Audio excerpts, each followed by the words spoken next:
Programa não recomendado para menores de 12 anos.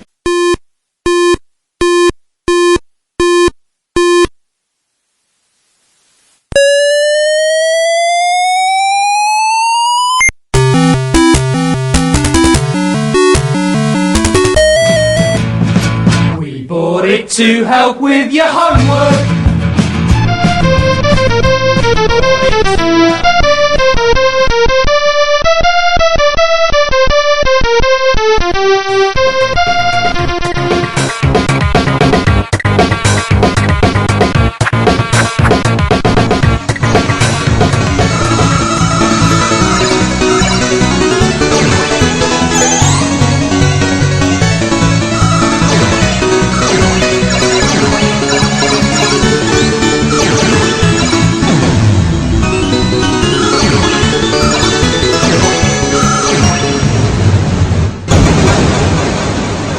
Retrocomputaria, porque velho é o seu PC.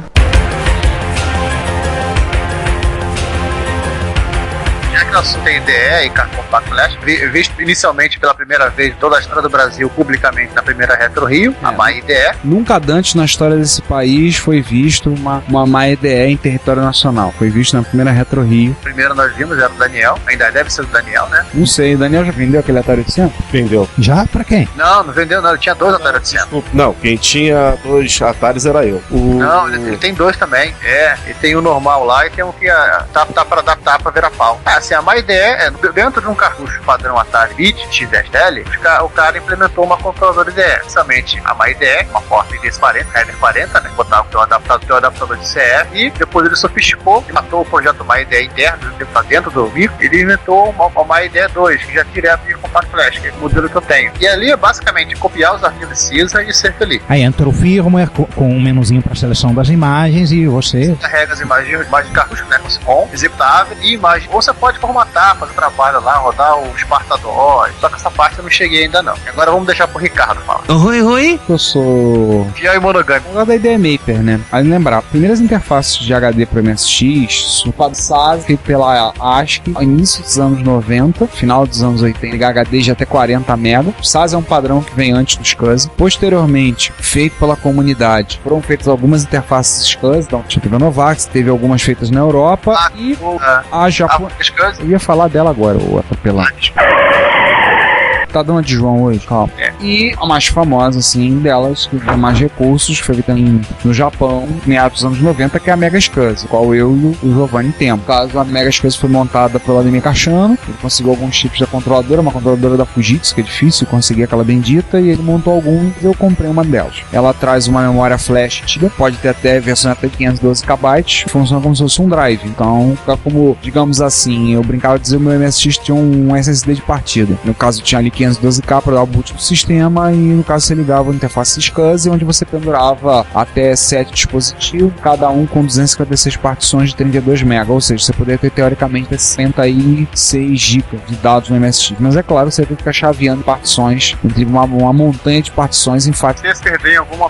fatalmente. Interessante, cara, é que ela lembra um pouco a CFK 3000, no aspecto ela também emula disquete. Sim, ela tem um emulador de disquete, o do EP, aquele aplicativo que você faz, só que ele pode chavear entre drives, você vai usar com Turbo R, né? E ela também tinha aquele player de EVA, que fazia o pessoal babar porque botava o MSX tocando vídeo, mas era basicamente um programa que você linha direto, você puxava direto o disco, tacava direto no vídeo, usando o PCM do Turbo R para tocar o áudio, então você conseguia na partição colocar 3 minutos de vídeo. Depois dela, o pessoal começou o desenvolvimento de uma IDE. O primeiro cara a fazer IDE foi um dinamarquês, o Henrik Gilvad, que começou a desenvolver a interface IDE, e eu lembro que o desenvolvimento foi muito lento, muito problema para fazer a interface IDE, e estava desenvolvendo para a Sunrise, um grupo de usuários de MSX da Suíça, que ainda não está nativo, e começou a desenvolver só da Sunrise, acabou virando chama de padrão Sunrise, né? Porque você tá HD, tem vários problemas, ferramentas, tudo, e a principal vantagem do IDE é o mais baixo. A SCSI, por conta de ter um chip controlador, apesar do micro, era maior, essas vantagens. Mais recentemente, você tinha um problema para rodar o DOS 2. Você tinha um problema para rodar o DOS 2 da MSX, que você exige um espaço de Maper, 128K, no mínimo, para rodar o DOS 2. E convenhamos, DOS 2 a diferença é brutal. Então todo mundo queria rodar o DOS 2 E aí o pessoal da Tecnobytes teve uma ideia, considero brilhante, que foi fazer o seguinte: ele fez uma interface IDE Maper. Então a interface, ela na verdade ela só pode ser conectada em um slot primário do MSX, ela como se fosse um expansor de slots, e ela tem dentro dela uma interface IDE e 512K de memória Maper. Ou seja, com isso você consegue rodar o DOS 2 em até MSX1. Eu tenho nos meus PETA IDE Maper no MSX1, vamos embora. Vão acessando e funciona. Normalmente puxar, trabalhar às vezes com 40 colunas no MSX1, mas estamos de boa e vai rodando. Pô, no DOS 1 você não tem nem subdiretório. DOS 1 você não tem subdiretório, não tem nada. O DOS 2 tem muito mais completo. Não, o DOS 1, assim, ele é basicamente aquilo que o CPM era, né? Uma coisa para levantar e você carregar o programa, enquanto que o DOS 2, ele é um sistema operacional estrito senso. Ele tem gerenciamento de memória, ele tem toda uma arquitetura interna dele, ele tem uma coisa que as pessoas ele gerencia, ele sabe gerenciar MIP, sabe gerenciar as RAM, ele otimiza isso, ele não gasta tanta RAM quanto o DOS gasta. E o curioso, ele tem, entre aspas, suporte nome longo em japonês. É que o nome longo em japonês. Ele tem suporte, é uma coisa que outras plataformas demoraram a fazer isso, ele tem o suporte, nomes de arquivo em kanji.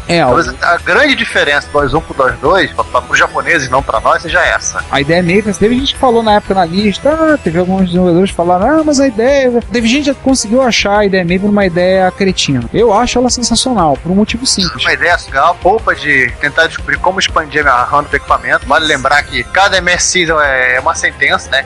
Cada modelo de fabricante montou a placa, o jeito de expandir a RAM pode ser ou não uma tarefa fácil. Isso aí você generaliza, você não precisa se preocupar em expandir as máquinas. Então, isso para mim, como colecionador, para mim é um achado, é maravilhoso, porque eu posso pegar minha IDE Maper, um adaptador com Compact Flash, inclusive, vale um comentário, a Tecnobytes, eles estão comprando Compact Flashes de vários fabricantes diferentes, porque eles querem homologar esses Compact Flashes para IDE e para IDE Maper. Então eles estão pegando diversos fabricantes para fazer os devidos acertos para que elas funcionem, para que você possa ter a IDE Maper funcionando na maior quantidade de Compact Flash possíveis. Já foi falado a ideia de podiam botar para suporte a cartão SD, mas aí a coisa muda de figura, é bem mais complicado. Infelizmente o CF é uma solução muito mais simples, muito menos trabalhosa de fazer. O CF é a IDE. O CF é a IDE, se espetou, acabou. O SD não, então é muito mais complicado, agora funciona, não funciona. Mas eles estão homologando. Então assim, pra mim, eu acho a IDE Maper assim, sensacional. Só pra fechar mesmo agora, uma outra coisa que a IDE Maper tem, que permite que ela funcione no MSX1, né, é que ela na hora ela já seta o mapeamento das páginas da Maper do jeito que o DOS 2 precisa para dar o... Sim, com isso você consegue carregar e rodar o DOS 2 mesmo no MSX1. Até no seu expert. E no seu Hotbit. Então, ele ter dado essa vida adicional aos MSX1 e especificamente foi uma coisa espetacular. Cara, dá pra rodar, botar a IDE Maper rodando num Cássio, um Cássio com 16K. Boa, posso contar uma coisa? A Mega Scale suporta da MSX1. A Mega Scale suporta, mas ela não suporta o DOS, não vai ter como rodar o DOS 2. Você consegue pegar um Hotbit e pendurar um zip drive no Hotbit na boa, é aceito. Só que não vai ter diretório. Mas como você, o Ricardo, você vai ficar limitado a usar o que tá no root do CF. É diferente do cartucho da Tecnobytes. Você roda o DOS 2 e você fica feliz lá, passando por todos os níveis necessários de subdiretórios, que inclusive para quem tem toque, é uma diferença brutal a favor da ideia da Tecnobytes. E aliás, diz passagem aqui, eu falei outro dia, a existência da IDE Maper faz com que eu não tenha mais vontade de ter emulador de... Eu tô precisando, seriamente, já falei outro dia, eu preciso comprar uma segunda IDE Maper para ter, nem que seja como plano B, como backup, caso a minha dê alguma crise. Eu acho muito difícil que ela dê, mas porque eu acho ela extremamente útil por conta disso. Mas saindo da IDE Maper, vamos falar de uma que a gente estava esquecendo de falar, né? Vamos jogar pro entusiasta para falar. Enquanto ele vai falar, a gente vai tomar uma água, fazer uma coisa, porque ele vai falar agora uma meia hora. Juan, fala da Super IDE do corpo aí. A Super IDE é uma interface, como o nome diz, IDE, para micros da linha TRS Color, feita por uma empresa chamada Cloud9, que metade dessa empresa é o Boise Petrie, citado bastante no Retrocomputaria Plus, autor do futuro livro sobre Color Computer, sumidade no mundo TRS Color, trabalhou na Microware, que fez o OS 9. Por falar em OS 9, com essa interface IDE e com um cartão CF, você pode rodar o Nitros 9, que é o port do OS 9, um sistema Unix-like para micros TRS Color. E você também pode emular imagens de disquetes do Color no Color Basic, na ROM do Color Basic. Como é que é a arquitetura das ROMs dentro do Color? Você tem 8K de ROM de Color Basic, tem 8K de ROM de Extended Basic e tem 8 ou 16K de ROMs para cartucho. Ele entra como cartucho. E aí entra um port do Disk Basic que vinha nas interfaces de disquete da Tandy, muito modificado pela Cloud9 para acessar o disquete via IDE. Existe um outro porte para acessar as imagens de disquete via serial, que é o DriveWire, que é um software que funciona pela serial do Coco. Mas nesse caso aqui, você pode colocar até 255 imagens de 160K e selecioná-las a seu bel prazer, como se fossem disquetes. Ou seja, ela também ela simula, né? Você não tem uma controladora enxergando um disquete. Ele entra na categoria simulador, quando você não usa como HD usando o Nitrous 9. A coisa triste na Super IDE é que ela está chegando ao fim da vida e ainda vai vir uma nova geração de adaptador usando cartão SD que ainda não sabemos que forma vai tomar. Mas a Super IDE, eles estão ainda vendendo no site dele, não sei quantas estão disponíveis e se estão disponíveis. Se você estiver a fim de uma, compre, não vão existir mais dela, a não ser que chegue alguém e clone. Alô? Foi não. Mas por que não vai ter mais? Não vão fazer? Eles vão fazer uma segunda geração usando o cartão SD. Eles pararam de desenvolver em cima dela e ainda vão fazer essa nova interface que ainda não sabemos como ela é work in progress lá. Uma hora vai sair. Pode ser daqui a uma semana, pode já ter saído quando esse podcast for ao ar, mas não sabemos quando. Por enquanto não sabemos quando. Ou seja, eles estão vendendo o estoque por enquanto. Estão vendendo estoque. Queimando estoque para poder fazer depois para desenvolver, lançar a nova. Eu, incrivelmente, não tenho uma casa de ferreiro espeto de pau, mas quem tem, fala maravilhas dela. Perguntem ao Retro Canadá, perguntem ao Daniel Campos, outros grandes entusiastas de Coco aqui na turma. Outros escatológicos. E agora sim, vamos sair do céu e vamos pro inferno? Vai falar com o capeta? Saímos do Cloud9 e vamos para as terras dos capetas. Agora sim, a Ultra Satan. A mesma coisa que se aplica ao Atari ST, o TT e o Falcon, eles vinham com uma interface que não era meio uma SCSI. Ela não era bem uma SCSI, ela veio embutida no equipamento. Era uma interface ACSI, que era mais ou menos como foi o SAS da MSI, o X1008K. Porém, os modelos TT e Falcon chegaram a vir com SCSI de verdade, séries e até IDEs de verdade. O Falcon era assim. Para os desses usuários é tranquilo, nada que um adaptador não resolva. Porém, os usuários de 510, 500 ST, STE, 1040 ST e STF, eles só tinham essa porta DMA, essa porta CSI, ou então usa flop diskete pro resto da vida. O projeto original começou também com CF, mas o projeto começou com a Flash, né? Depois o cara migrou pra SD, o Gil também é um polonês, migrou pra SD, ele lançou a Satan Disk, foi lá em 2008, 9. E recentemente ele fez uma revisão da Satan Disk e criou a Ultra Satan, que é basicamente a Satan Disk 2 leitores de cartão SD. O site tá embaixo, basicamente assim como é o SSDisk 2, ele é do GSC também, ele emula o protocolo bate-papo ACSI para você ligar outro skill. E é a mesma coisa, formata, particiona, você dá uma nova vida satânica pro seu Atari ST. Inclusive com os LED vermelhos, sem gastar as pessoas. Ou seja, seu Atari está vendendo a alma. Em troca de poder. Permita fazer uma citação a Dragon Ball Z. Satan. Ai, caramba! E como diz o Joke, o autor do projeto, não, esse projeto não tem nada a ver com o satanismo. Basicamente era pra homenagear o herói que salvou o mundo no Dragon Ball. Não, é o ST mesmo, do Atari ST, né? Por isso vamos para... Toca Rule Britannia.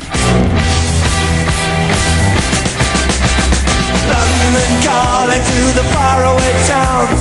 Now war is declared and battle come down. Isso, pra alegria de Sir Garrett. Não, Sir Garrett. Garrett, exatamente. Garrett, whatever. Eu conheço ele há 20 anos, chama Garrett. Não tá passando. Os súditos dele lá de BBC, South Westshire, né? Condado. Do condado South Westshire da BBC. O cacete é bem mais do que um leitor de disco padrão IDE. Vale a pena lembrar que no caso é os BBC Micro, né? É, Bib. E ela tem uma expansão de RAM, como a do MSX, ou seja, além de botar uma IDE, ela expande seu micro. Que é muito legal. Sim. E o mais interessante de tudo, porta USB para ligar no PC e ligar até coisinhas no seu BBC. Tá aí o link abaixo. Muito interessante. E depois queremos ouvir do pessoal que tem um Bib o que achou da interface. A grande comunidade de usuários do Bib no Brasil, né? Deve ter 3 pessoas atualmente. Acho que eu conheço 2. Garrett, Daniel e... Daniel não vendeu dele? O Daniel não vendeu o BBC, não. Vendeu sim. O BBC Micro, não. Não tenho certeza. Eu acho que não. A coleção dele tá igual a minha, tá virando uma FIFO de alta rotatividade. Pois é. A dele tem mais rotatividade que a sua. Por favor, os usuários de Bib no Brasil que manifestem aí, contem suas experiências com a Data Center. Tá, vamos falar pro apaixonado. Ô, Garrett, eu sei que você ouve a gente. Conta aí, escreve alguma coisa aí nos comentários falando como é que funciona. Alguma coisinha que possa ilustrar, tá? Valeu. Agora chega de Mass Storage, né? Vamos falar de alienação?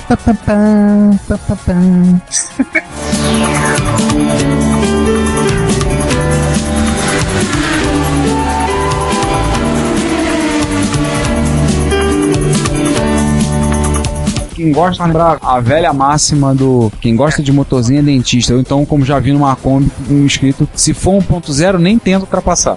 Todo mundo quer, todo mundo reclama. Cara, computador, nisso é que nem mulher. Mulher sempre acha que podia dar 2 quilos abaixo do peso que ela tá atualmente. O peso ideal é 2 quilos abaixo do atual. Todo mundo usando o computador acha que o desempenho ideal do seu computador é 10 a 20% acima do atual. Isso vale para computadores clássicos também. Clássico, mas não necessariamente lento. Amiga, então, por exemplo, a gente fala de Amiga, a gente teve um episódio agora, o 36, falando do Amiga, e a aceleradora para Amiga não é nenhuma novidade. Aliás, é uma aceleradora para Amiga, desde que o Amiga é Amiga, né? Desde que o Amiga é Amiga, assim, desde do momento que alguém comprou um Amiga e pensou, nossa, poderia ser mais rápido, que o Amiga tem algumas aceleradoras. Tem vários fabricantes produziram, né? Entre as notórias e odiada, a GVP, o João pode explicar depois disso, a própria Blitz, por aí vai. Mas vamos falar das que estão atualmente à venda, né? Você tem os projetos da Individual Computers, a empresa do Jens Schonefeld. Empresa de um homem só? Não, a Individual Computers, né? Ele é alemão? Esse sobrenome não, deve ser... Alemão mesmo. Alemão mesmo, mais pra norte, pela trema no O. E aqui a gente chegou na parte que a famosa buraco... o Amiga. Não é buraco negro desempenho. Desempenho, pelo contrário, são excelentes. Mas aqui, a questão de retrocomputação ganhou um novo nível. O nível da grana. Porque essas aceleradoras de Amiga são caras... que o seu dinheiro se vai. Eu vou ser sincero, eu comprei uma AK620, eu não achei ela tão cara, claro, uma versão bem simplona. Olha lá, e quanto você morreu? Pô, ela tava custando, foi 90, foi $100 isso. 200 reais. Tem aquela versão econômica, né? Agora, se você quiser pegar uma AK1220 para Amiga 1200, se prepara. Prepara. O custo de produção é muito mais caro, né? Lembrar que dá pra fazer essas coisas em protoboard, tanto o desenvolvimento quanto a produção são mais caros. Acaba sendo placas que são mais caras, você vai ter que casar uma grana na mão do pessoal da Versalha, né? Olha, amiga, o primeiro projeto que eu acho legal, esse está em desenvolvimento, eu espero que até liberar esse episódio já esteja disponível, é a AK500. A AK500 eu acho que ela vai ser responsável por inflacionar o preço do Amiga 500 no mercado lá fora. Pois é, depois de muito tempo sem nada, eis que alguém faz algo do Amiga 500. E por que eu falo inflacionar, né? A 500 pro 500 Plus. Para começar, o Amiga 500 vai para 68.000 a 14 MHz, ela tem 2 portas para cartão compact flash, não é apenas uma, e uma ela é fixa, você não pode tirar, né, o disco de boot, por exemplo, e a segunda é hot swap, você pode tirar e colocar à vontade. Esqueceu de copiar aquela imagem de disco, pode tirar ali, levar pro seu PC, copiar de volta, trazer de volta. Ele tem uma expansão de RAM, além da memória do processador, tem um conector que vai permitir que você espete nesse sujeito aí, nessa AK500, a AK para 1200, da Individual Computer. Ou seja, você vai fazer o piggyback, você vai ligar uma na outra, vai cascatear a aceleradora. Digamos, você pode transformar sua Amiga 500 em um 128 MB de RAM. Nossa, mãe. Pode estar a AK12. Nossa. A placa. E outras placas interessantes, né? Também tá à venda a AK120, que é a versão mais cara da AK. A AK130 é gigante, tinha um dissipador de calor enorme e que deram pro Amiga 100. Ele tirou de linha, ele botou a AK120, que deixa o teu Amiga 600 mais ou menos com a mesma cara do Amiga 200, só que sem ser o chipset ARC. 14 MHz também, certo? Vai ter o Pense Bem mais envenenado da rua. Pense Bem overdrive. Pense Better. Nossa, foi boa. E ele falou também da AK 1220, que é para os 1200, você pode botar, que é 68020 a 14 MHz, 128 MB de RAM. Essa você acabou citando quando falou da AK. Você pensa, pô, mas o 1200 já é um 68020, só que um é C020. Sim, é uma C020. Cara, esse mega de RAM, imagina uma amiga. Eu fico imaginando aquele carinha lá do vídeo do amigo com toda a década, vendo? Essa exploração. Ele vai ter um ataque. Quem falou de umas interfaces recentes, de uma aceleradora interessante pra amiga, foi o Ritio, né? No blog dele, no Lab Ritio. Falou inclusive da Fúria, né? Inclusive ele tava testando a Fúria e a AK. Não é seleção espanhola, não. Não, essa Fúria não é espanhola. Essa Fúria o cara é eslavo, lembra agora o país exato, aquela postagem. Só que ainda tá em projeto, o cara tá desenvolvendo. Essa é uma Fúria nova, né? No caso que você tá falando. Tem a Fúria que era básica. Ele sequer é um Motorola 020, é um... Ô César, qual é aquele irmãozinho lá do atual do Motorola? Evolução do Dragon Ball? Freescale? Oi? Da Freescale, o Codefire, né? Tem Dragon Ball da Motorola, tem Dragon Ball da Freescale. Não, o Codefire da Freescale, é a evolução do Motorola. Pra lembrar, ele usa um Codefire. Chato assim, você tem clock, mas você não tem os novos recursos processadores seguintes. Aliás, Ricardo, tem aceleradora pra MS? Cara, existem alguns projetos. Oficialmente existem alguns projetos de turbo. Eu tenho uma plaquinha turbo pro MSX, tá lá em casa, que eu preciso instalar num pro meu. Tem alguns projetos disponíveis, inclusive um deles, que é a base do projeto que eu tenho, a plaquinha que eu tenho lá pra instalar, acho que uns 86 MHz ou 7, não me lembro, mas 80B? acho que é uns 80B com chave e tudo. Eu tenho um dos meus MSX, o Philips, ele vem com turbo. Então até o... De fábrica? Não, ele veio, foi instalado pela pessoa, pelo jeito que me vendeu. E o BAS-K asterisco, ponto asterisco, dá pra falar só, ele instalou nele uma chave no painel que você liga. Chega a ser engraçado você mandar um livro contar, imprimir no Basic, do 1 ao 100, você liga o turbo no meio do processo. Ele começa a errar a conta. Mas dá uma aceleração assim, eu acho que é 6 ou 7, mas eu não sei se esse projeto desliga os wait state do processador. Tem alguns que desligam. O F700 que eu vendi pro Ritio também veio com um mod turbo. Sim. Esses kits eram bem aquele problema populares na Europa. Né? Isso, Exatamente. que eu fiquei maluco que de uma hora para outra o áudio começou a vir todo picotado, porque ele entrou no turbo, a chavinha, deu uma estragada na chavinha, mas com um alicate consegui consertar a chave, aí Você voltou a vê ficar que bom. o Kings Valley ficava sensivelmente mais rápido. Sim. O Kings Valley 2 ficava injogável. O engraçado é que alguns jogos de MSX1 continuavam funcionando direito. Porque eles estavam, o sincronismo deles estava baseado no vídeo, né? No vídeo. Agora, pra MSX tem, como eu falei, tem esses projetos, tem alguns sites, depois a gente vai até botar um link aí, me lembrem. O próprio DB Caixano chegou a acrescentar na Ciel, Sim. esse mod de turbo, né? Sim, nas placas no Expert 3, no Expert 2 mais e na Expert 3 a Ciel acrescentou a placa, acrescentou o turbo, o modo turbo, aí chave para turbo, tudo. Existem sim alguns projetos. Agora eu tenho um que eu falei, o Paulo Maluf, o realmente brincou, o traficante, ele desenvolveu, eu comprei, mas eu não instalei. Provavelmente essa placa vai parar na minha cobaia de atual, que é o meu Spectra V. Atual cobaia. Ricardo, agora um Parental Advisor, né? Preciso lembrar pra quem... A gente já falou do episódio quando a gente gravou o episódio 35, a gente falou de leilões, a gente fez questão de relacionar questões de preço. O pessoal falando do preço que é caro, não sei o que, o choramingo atual, né? O pessoal fala que no Brasil só tem picareta nos leilões, a gente falou de várias pessoas cobrando preços insanos em leilões no mundo inteiro. E aí tem sempre aquele discurso, o pessoal acha que aquele complexo de vira-lata do brasileiro, achar que picareta só tem aqui. E aí tem, no início do ano de 2013, apareceu um sujeito nas listas de Apple II americanas dizendo que tinha conseguido clonar a GLUE da Transwarp do Apple II GS. A GLUE é um chip controlador? Seria um FPGA que permite você chavear o 6865C816 do GS para uma versão de 20 MHz. Ele disse que conseguiu clonar, ia fazer um lote de aceleradoras, pegou o dinheiro do pessoal e sumiu. Tomou Doril. Ninguém sabe onde é que o cara se enfiou, o cara sumiu. Eu cheguei a ver esse e-mail do cara, era muito obscuro. O cara não dava. Vocês verem que não é. Picareta tem em todo lugar. Uns vão dizer, no Brasil tem. Não, tem em todo lugar, tem gente safada e gente inocente, tem em tudo que é lugar. É o tipo, como é que é? Esse cara informações. Eu deposito o dinheiro na minha conta e depois eu te passo a placa por debaixo da porta. Bom, já que estamos citando o nome, Comunidade Coco Internacional também tem um cara que está tão queimado quanto pau de galinheiro por motivos absolutamente similares e com direito à rasgação de roupa suja, pessoal descascando no blog, etc. Não é ninguém da Cloud9. É um cara que tem não quero falar o nome dele. Ele não mora no Canadá, não, né? Não mora no Canadá e tem não mora no Canadá e nem se apelidou como retro, né? Não, ele tem o mesmo nome de um dos músicos do Supertramp. Fique por isso mesmo, cara.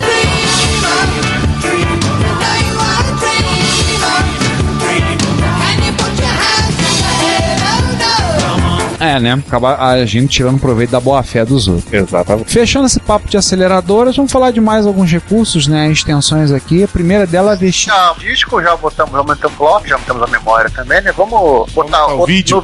Vamos bombar a máquina, né? Vamos melhorar o vídeo, né? De maneiras muitas e variadas. O primeiro é o VBXE, que é um projeto, pelo que eu entendo, embora não esteja na pauta, não botaram. Eu suponho que seja pro Atari XE, né? XL, XE. Projeto desenvolvido por Thomas Piorek, pelo sobrenome polaco. Olá também. A cena da Atari 8-bit lá na Polônia é fortíssima. Diz o Giovanni, MSXero polonês que gosta de Spectra Video. Obrigado pela parte que me toca. Obrigado pelo polaco do lado de cá, agradece. A cena lá de Atari é muito forte, né? Isso. Então o projeto começou em 2005 e vem recebendo atualizações desde então. Uma nova interface de vídeo, né? Um novo chip pro vídeo, um novo GTIA, com modo de 80 colunas e modo texto. Finalmente você arranca o GTIA e coloca esse cara. Aí tem 640 por 480 por 64 cores ou 320 por 240 e 1024 cores. 1024 cores simultâneas. Nossa. Além de um blitter e total compatibilidade com o GT original. Potente, hein? Maneiro, hein? Bacana. Vamos deixar o vídeo. Se você procurar no YouTube da vida, você vai encontrar vídeos aí de coisas rodando, de demo, vídeo pra rodar com ele, joguinhos desenvolvidos pra ele e coisas assim. Agora sim, como não dá pra citar um, tá outro, o Commodore 64 chegou a ter uma coisa parecida, que era o Chameleon, seria o VIC-2 pra portar 31 kHz, portar muito VGA, né? Só que o projeto acabou evoluindo pra uma outra coisa. O Chameleon, hoje é um Commodore 64 tamanho de um cartucho. E no final das contas, é também uma Amiga no tamanho de um cartucho. Assim, não tem muito o que falar, é mais fácil você ver o vídeo. Bom, e já que falamos em jogar vídeo a 31 kHz para poder usar monitores VGA, o nosso próximo turbinamento de vídeo, ele nasceu numa arquitetura e foi para outra. É o F18A, que é um substituto do VDP 9918, que a galera de MSX conhece muito, é o chip de vídeo do MSX1, mas é também o chip de vídeo do Texas Instruments TI-99-4A. E dentro da comunidade de TI-99, esse camarada fez uma recriação do chip de vídeo em FPGA, com a capacidade de jogar vídeo num monitor VGA normal e também de ter algumas capacidades adicionais. Ele tem um modo de 80 colunas compatível com o 9938, tem algumas resoluções de vídeo adicionais. Ele não é 100% compatível com o 9938, ele tá assim a meio caminho entre o 9918 e o 9938. Abraço, Master System. Tem algumas coisas aqui no site do projeto, os caras demonstrando também demonstrando no MSX. Sim, ele demonstrou em vários MSX, inclusive não por causa de eletrônica, mas por causa da geometria das várias placas e dos vários posicionamentos de chips dos MSX diferentes. Você tem que dizer qual MSX que você tem antes de pedir a placa. Ele vai te dar em 3 ou 4 alternativas diferentes a placa montada com um layout diferente para poder caber no seu micro. Sim. Mas basicamente é isso. Você tira o 9918, bota um socket se não tiver soquetado, espeta essa plaquinha F18A e da própria plaquinha você tira um conector VGA e é feliz. Lembrando que outra comunidade que ficou interessada no F18A é a comunidade do Coleco, também usa. Inclusive tem o próprio projeto de hack pra fazer esse tipo de coisa aí. Aliás, gente, comentário, que acabei de postar, recebi essa semana, chegou 2 dias, né, do carinha lá do livro da ULA do Spectrum. Isso aí esse vídeo ele mostra 512 por 384, modo entrelaçado, 32 mil cores, usando DMA num Sankopê. Isso beleza. Aqui é tempo real. Depois eu vou fazer um post pro plug. Vale a pena botar. É pra complementar esse cara, que até lá chegou mais assunto. O Sankopê não é o semi-compatível com o Spectrum? Sim. Que é isso, maluco? Não, o microondas não tem o menor direito de fazer essas coisas. O menor direito. Você é um fanfarrão, chefe. Justamente, foi o que eu falei. Foi o que eu pensei quando eu vi o vídeo. Pois é. Aproveitando que você se manifestou, continua falando de outra coisa aí do seu chegado. Fala da tríade. Sim. Que não é a máfia chinesa, né? Mas corta o seu dedinho. E nem é o vilão daquele jogo First Person Shooter Rise of the Triad dos anos 90. Caraca, agora o Juan foi lá embaixo recebeu o título da Pá de Ouro. Ele foi no fundo falso do baú. Pois é. Bom, essa trilha na verdade é uma coisa muito simples. O Coco 3, ele vem com 128K de RAM e tem uma expansão que você pode colocar nos pininhos próprios para isso para levar a 512. São as escolhas que você tem, basicamente, 128 ou 512. Você tem uma expansão da Tandy ou de outros third parties da época, feita com chipões DIP que sugam uma certa quantidade de energia da sua fonte, e o que o pessoal da Cloud9 fez foi fazer uma expansão de memória compatível com chips de memória modernos, pequenininha, levinha e que gasta muito menos energia. Ou seja, se você tem um Color 3 com 128K e você está pensando em expandir para 512, não saia procurando expansão antiga pelo eBay. Compre uma tríade deles que você vai ser muito feliz. Hello, boys, I will want commission. Ou como no caso do Daniel no Mercado Livre, né? Oh, yeah. Mas acho que quando o Daniel comprou a dele ainda não tinha, ou não tinha tríade, ou então veio aquele, original da Tandy, preciso ter. Tudo bem, não tem como questionar isso. Não me lembro qual das duas situações foi, mas de qualquer maneira, hello boys, I will have commission on the sales from this podcast, ok? Thanks, bye. E aliás, o nome é tríade porque ela tem a formato triangular, a placa. Ela é retangular, como caberia na metade da área. Eles simplesmente pegaram 2 dos cantos do quadrado, que é onde tem os conectores para a placa-mãe. Precisa continuar tendo. A diagonal, dali para cima, deixou de existir. Não precisa dessa área toda. Nossa, uma placa triangular. Exato. Lembro meus elementos finitos na minha tese de mestrado. Ai, meu Deus, eu paro de pensar nisso. Vou começar a ter ataque ao coração aqui. Dá um ataque aqui. Se acalme e vamos para a próxima. Escute uma musiquinha, porque a próxima tem a ver com áudio. A ZX Expand, a ZX Expand AY, né? Exatamente. O primeiro é uma expansão de RAM e consequentemente de vídeo, e o outro acrescenta uma porta de joystick e um AY3 80910 para seu simpático 681. Sim, o que geralmente fazemos no GX Spectrum, que era acrescentar uma porta de joystick e um PSG da GI, muito conhecido pela gente. Agora o GX81 também tem a mesma opção. Aliás, essas portas do Spectrum são chamadas de Campstone, né? Sim. Padrão Campstone. Vai lembrar, a gente já fez um Retro Hits com as músicas executadas em um ZX81. Do Zermieg, não sei lá das quantas, não é isso? De um polaco fazendo... Nós, mais uma vez, na Polônia. Mais uma vez na Polônia. E aliás, se eu tiver algum polonês ofendido que eu tô chamando de polaco, tá, vai lamber sabão que eu também sou polaco.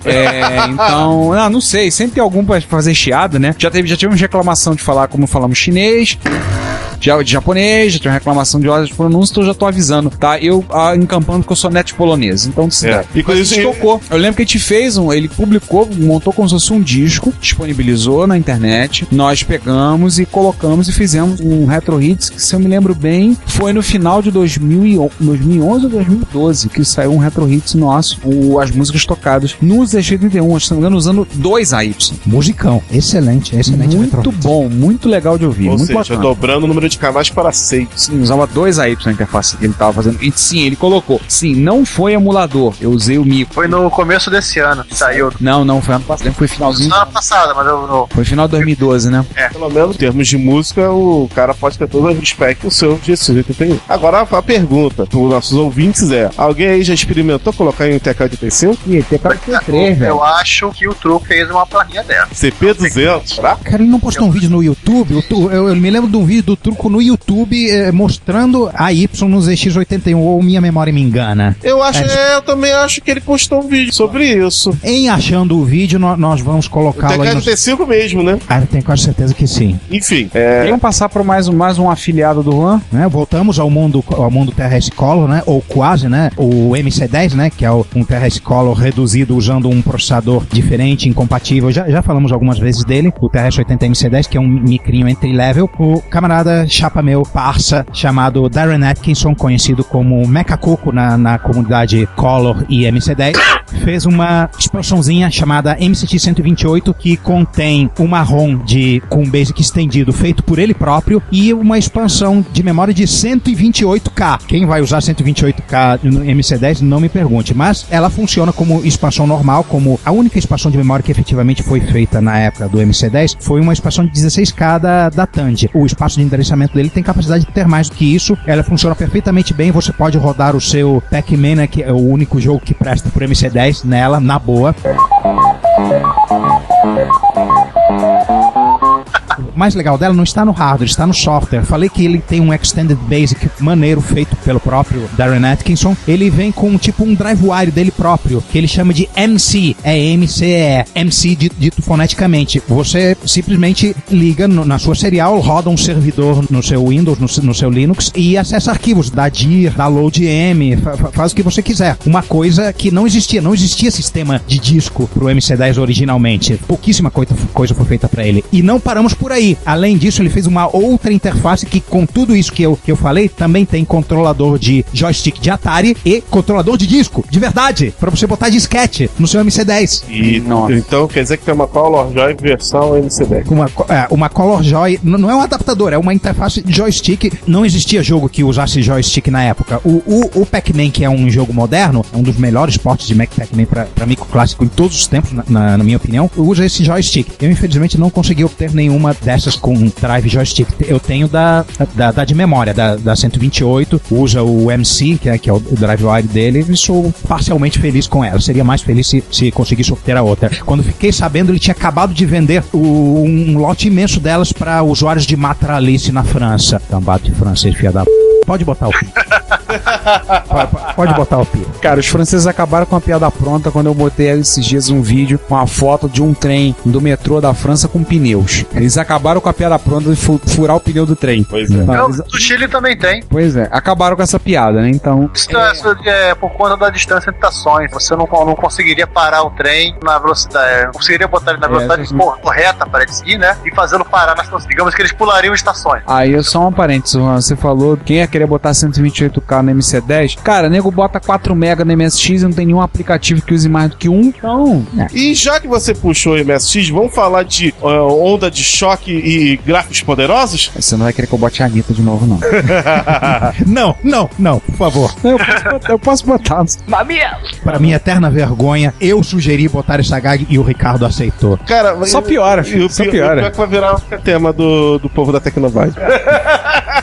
Peraí. A história é a seguinte: a Shockwave é baseada num projeto da Moon Sound. A Moon Sound é um projeto feito pela Sunrise usando um chip de som APL4, que era o mesmo chip usado nas placas Sound Blaster AW32 para usar com o MSX. É um FM, mas não era compatível com o FM padrão do MSX, correto? Ela tem uma parte que é FM e uma parte dela que usa PCM, e ela usa o Wavetable em vez de usar a sinalização de FM para poder fazer a síntese de som. A Moon Sound original acho que tinha 128K ou 256K de memória interna para os Wavetables. A Shockwave, que é o projeto da Tecnobytes, eles melhoraram o projeto, então o Asen, ele adicionou nela um DAC para poder filtrar o áudio, para tirar eventuais ruídos, e a placa dele é extremamente limpa o som, e ele botou 1 MB de memória. Então assim, se você comprar um dia uma placa da Tecnobytes, comprar uma Shockwave e dizer que você achar que tem algum ruído, o ruído é do seu computador, não é da placa. E por favor, caso você ache que seja da marca, não fale pro Asen, tá? Porque o Asen enche meus ouvidos periodicamente há anos, porque teve gente que reclamou que tinha a placa dele que tinha ruído. Ele fala no assunto. Porque botaram em Expert ruidoso. Botaram em Expert, que são máquinas que nós conhecemos de core salteado, tem ruído em tudo e mais um pouco. Aquilo dá ruído nas outras coisas. Pô, aquilo lá interferia com a própria TV, aquele ligar era ligado, né? Interfere no seu cérebro. Depois da história do micro eu vi que interferia no elevador do prédio, então... Então, por favor, né? Não vamos achar que a culpa é da placa. Para aproveitar o som dessa placa em jogos, você pega vários jogos modernos, né? Que usam isso. Porque os antigos não existia esse hardware antes. Sim. Não, ele é um projeto pós-MSX. O projeto agora, que ele é recente, ele é de recente assim, ele é de meados dos anos 90. O que você pode usar para aproveitar a questão de jogos antigos é um que a gente não citou na pauta, que é o MIDI Pack. O MIDI Pack é uma interface, que é um cartucho onde ele tem um FPGA. E o que ele faz? Ele captura o som, a síntese FM gerada pelos jogos, converte ele captura os comandos que o jogo tá mandando PLL. Que ele tá mandando para o chip de som, para uma PLL, e ele converte aquilo em uma sequência MIDI. E aí você colocando o cartucho, ligando aquilo a um sintetizador MIDI ou a um teclado com entrada General MIDI, você consegue tirar o som por lá. Nós tivemos um retro hit, se não me engano, o primeiro do ano de 2013 foi com samples do MIDI Pack, que estão disponíveis na internet, que nós pegamos e colocamos. E o som realmente é espetacular. Então você pode jogar um Aleste 2 com o som que ele merece. Fica lindo. Já foi numa TV de 60 polegadas e joga com aquele joystickão da... Um Quickshot Maverick? A única coisa que eu tenho disso aí é o Quickshot Maverick. A minha TV é de 48 e eu não tenho MIDI Pack. Nem tem o módulo MIDI, o sintetizador MIDI. Bom, já que você falou em TV e imagem, vamos partilhar. Sim, a PowerGraph. A PowerGraph é uma extensão também do projeto da GFX 9000, feito pela Sunrise. A GFX 9000 surgiu também, a ideia era o seguinte, dizem, isso não há comprovação porque os japoneses não falam muito, mas que era para ter vindo esse tipo de vídeo, que é o V9990, que é a sequência ao V9958, não era para vir o V9978, não foi produzido, foi pulado e foi feito no V9990, era para vir no Turbo R, mas não foi feito. Então, o pessoal da Holanda desenvolveu, junto com o pessoal da Sunrise, desenvolveu uma placa com o V9990, que é um chip de vídeo que ele não tem modo texto, mas ele tem vários recursos de modo gráfico que fazem qualquer um que já tentou programar alguma coisa, fazer alguma coisa com um vídeo, babar. Ele é simplesmente espetacular. Então eles desenvolveram a interface para ligar no MSX um cartucho com saída de vídeo. Eu tive uma GFX 9000 na mão, o Giovanni deve lembrar dessa, que a gente não conseguiu fazer aquela bodega funcionar em uma televisão, não conseguiu fazer aquilo funcionar direito. A série de vídeo daquilo não funcionava. Pois o próprio Asen, quando teve com essa em mãos, teve dificuldade. Imagina um cara que faz vários projetos de hardware ter dificuldade em fazer uma funcionar. Isso no AV, né? Porque a saída RGB 15 kHz funciona direitinho, né? Não, só tem RGB. A saída dela é proprietária, maluca. É uma saída maluca. Eu tive com uma na mão quase uma semana, tentei fazer de tudo aquilo funcionar e não consegui. Foi levado em Jaú, em 1999, e ninguém conseguiu fazer aquela porcaria funcionar. Pra você ter uma ideia, eu me senti fazer uma adaptação. Mas eu vi no MSX Rio, ele ligado num 1721 na boa, rodando o demozinho do Ghosts and Goblins. Não, sim. Você tá vendo a Power? A gente vai chegar lá. Ah, tá. Eu vi o futuro. Isso. Isso. O Asen teve acesso a uma e teve que gambiarrar ela para poder funcionar. A PowerGraph, que é a interface desenvolvida pela Tecnobyte, ele corrigiu o principal problema dela, botou uma saída S-Video, se eu não me engano, ele também colocou uma saída RGB com um conector agora, um HD15 VGA para 15 kHz, então você pode ligar direto no 1721 e colocou, se eu me lembro bem, ele colocou também saída vídeo composto. Em resumo, agora ela funciona. Ele fez o que aqueles holandeses malucos deviam ter feito. Ele fez a coisa certa. Eles devem ter comido muito brownie com THC, coisa que não saiu direito. Não, é que o GFX9000, ela quase que arrisca projeto placa modelo padrão da Yamaha para adaptador. Eles não mexeram muito no projeto. A saída era RGB e deixaram a saída RGB. E como aquilo funcionava nos monitores malucos dele, ele encarou na boa. Não tava se preocupado, né? Então assim, o Asen, ele tomou o cuidado de fazer saída decente. E funciona muito bem. Acho que daí a gente pode citar rapidamente o projeto da VSU. Acho que a gente pode citar rapidamente o projeto da VSU. Originalmente era VDU, que é uma ideia de tão brilhante, tão simples, chega a ser cretino, do Asen,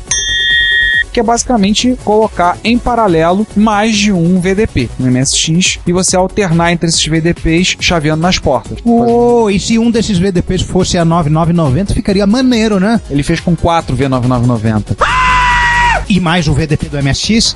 E mais o VDP interno. Caramba! Agora ficou legal. A ideia é tão simples, mas tão simples, ela já foi usada em vários lugares. Por exemplo, os videogames PC Engine e o Neo Geo usam essa técnica. Sai uma imagem de um chip de vídeo, aí chaveia pra outro e... PC Engine tem 2 VDPs e o Neo Geo tem 3. Então, ele pode botar, por exemplo, o Asen fez umas demonstrações, tem vídeo no YouTube que eu fiz o vídeo, demonstração da VSU, então no meu perfil do YouTube, depois eu vou mandar os links pra colocar pra quem quiser ver. Algumas demonstrações que o Asen fez em Basic. Ele fez uma demo, fez o Prince of Persia do Super Nintendo, simulando semelhante. Ele fez uma Castle of Illusion do jogo de Mega Drive, ele ripou as imagens, fez o demo, e ele fez... tem mais coisas. Ele fez algumas demonstrações, tem alguns vídeos que eu fiz, que eu filmei e coloquei lá no YouTube. O projeto da VSU, a gente chegou a fazer pro MSX Force uma entrevista com a Asen sobre o projeto, ele falou um cara coisa. O projeto tá parado, mas ele disse que, ele falou assim, eu não esqueci. A última vez que eu perguntei sobre a VSU, ele disse, eu não esqueci, não tá parado. Vai ter coisa aí. Vai sair alguma coisa disso aí. Cara, que maneiro, porque olha só, uma das coisas tristes do V9990 é que ele é incompatível com os editores. Então você não pode ter ele, por melhor que ele seja, você não pode ter ele como chip único de vídeo no seu MSX. Você precisa ter 2 saídas de vídeo independentes, uma para você ter o seu padrão, sua tela de texto, rodar seu DOS, e outra saída de vídeo pro 9990. Acabou isso, você pode ter o melhor dos dois mundos, um MSX, uma saída de vídeo, chaveando com porta, é como se fosse um outro modo de vídeo. Caramba, ficou perfeito. E ele sobrepõe. E ele faz isso sobrepondo.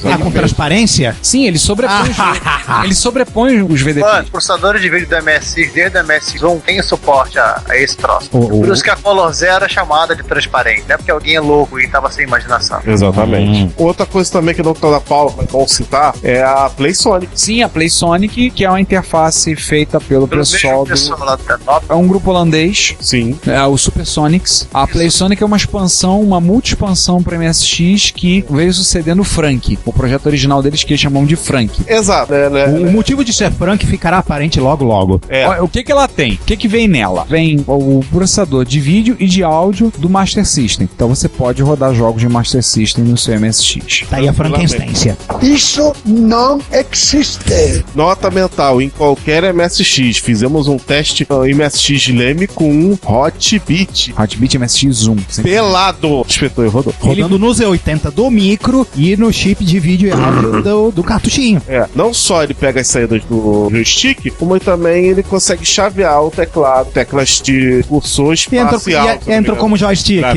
Que beleza. Que mais? E não, isso não é tudo. Isso não é tudo. Não é só isso. Tem um CID de Commodore 64. Sabe precisar pra quê? 16 MB de memória. Sim, inclusive os jogos do Master são carregados lá na Maper. Em Maper, detalhe. Ele entra como 16 MB de Maper do MSX normal. Sim. Uia! De MSX e de Master System. Você roda e vai lá, roda o comando memory no DOS 2, aparece lá a memória toda. E MSX1. Funciona. Um chaveador, um encoder de PAL para NTSC. Tem emulação feita em FPGA do SCC. Então ele pode, por exemplo, você fazer jogar o PSG em cima do SCC, redirecionar, jogar todos os seus jogos de PSG usando os efeitos em cima do SCC. Sim. Você pode mudar o endereçamento do VDP para poder facilitar o port do software do ColecoVision. Você pode jogar jogos de MSX1 com VDP de Master. Até porque o ColecoVision ele usa o chip de som que o Master usa. E aí, por tabela, também rodará o SG-1000, que é o videogame da SEC que veio antes do Master System, que tem a configuração muito similar ao ColecoVision. Então você já tem 3 consoles aí. Aí ele, com isso, como falou, o João tá falando agora pro Juan, ele vai inserir código diretamente no código das ROMs do Master que estão rodando em tempo real. Então com isso você consegue enfiar no jogo suporte FM, teclado e o joystick do MSX no momento que sem você ter que converter a ROM. Exatamente. Se você tiver